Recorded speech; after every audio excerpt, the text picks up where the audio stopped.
தமிழன் என்று சொல்லடா, தலை நிமிர்ந்து நில்லடா. இந்த நாடி நரம்பெல்லாம் ரத்தம் பாய்ச்சுற இந்த வரிகளை எழுதினது யார் தெரியும்ல? யாரு யார் எழுதுனா? விஜயகாந்த் சார் சொன்னாரு. ஆனா நம்ம அண்ணன் கேப்டன் அவர்களுக்கு மட்டும் இல்ல, நமக்கும் சேர்த்து எழுதின இந்த வரிகளை யார் எழுதினது தெரியும்ல?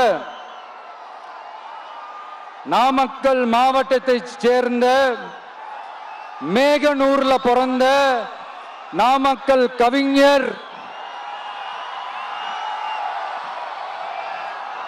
திரு ராமலிங்கம் பிள்ளைதான், அவர்கள்தான். அடுத்து